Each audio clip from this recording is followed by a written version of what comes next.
Patrice Ganang, j'ai grandi avec la conviction que je peux faire ce que je veux, parce que je suis le meilleur.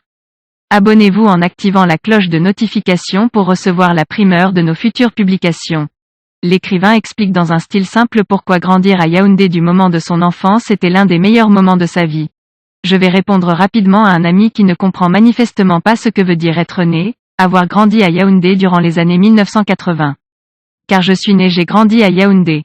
Il ne comprend pas non plus ce que veut dire être allé au lycée Leclerc, qui était le seul lycée et le plus grand lycée du pays à cette époque, car ça veut dire avoir 2 professeurs d'allemand, 2 d'histoire, 2 de français, dans une classe, et avoir traversé ce lycée Leclerc en étant le major aussi, pas toutes les fois, mais le major. Au CES de Goa-Kekelé, je compatissais peut-être avec une camarade, mais le lycée Leclerc, là je n'ai concédé que la terminale. À mon époque, le meilleur élève était absolument respecté, ainsi j'étais en A2, et puis on m'appelait constamment pour passer à la radio, à la télé, etc. Cela avait des conséquences, évidemment. J'ai eu une chambre à la cité universitaire sans la demander, et bien au contraire, malgré le fait que j'ai écrit sur le formulaire de mon inscription à la faculté que je ne voulais pas de chambre.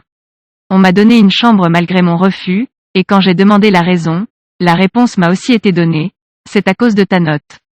Comment dire non ici? C'est une histoire amusante en fait, car ma mère était claire. Je ne vais pas habiter à la cité, il faut connaître ma mère, Makena, pour savoir que je ne pouvais pas m'opposer à sa décision. Ayant eu une chambre à la cité universitaire, je suis donc resté au quartier jusqu'à la licence, à cause d'elle.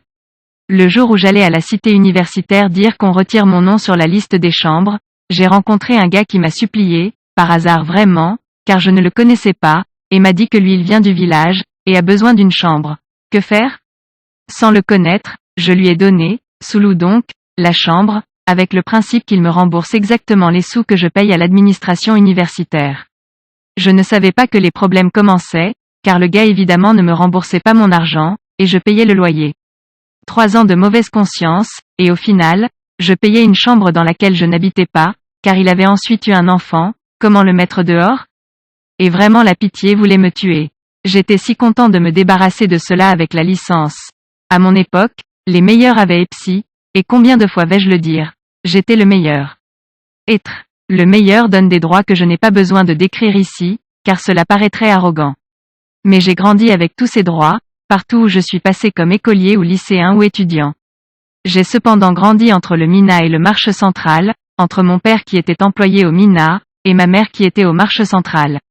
Le mot « comme Cana », mon quartier de naissance, sonne dans les oreilles de plusieurs personnes d'une certaine manière qui est malheureuse. Mais il faut savoir que moi tout le monde sait que j'étais le meilleur. S'il y en a qui lisent ce texte et veulent me contredire, ils peuvent lever leur voix et parler. Mais ma vie est celle d'un Yaoundé en année 1980. C'est cela grandir à Yaoundé. L'air n'y appartient pas au Boulou, heureusement. L'air y appartient aux Ewondo. Le Mina à cette époque 1984 à 1992, c'était le temple de Aïssivodo, dont enfant j'ai vécu les péripéties du conflit avec Biya. Important cependant, je ne suis pas et n'ai jamais été politique, dans le sens de partisan.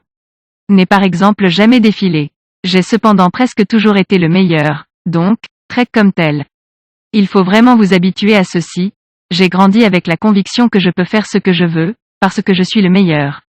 Je voulais devenir écrivain, je suis écrivain. Je crois que je dois écrire mon autobiographie. Je m'arrête ici donc. Concierge de la République. Veuillez prendre 3 secondes pour liker la vidéo et la partager. N'oubliez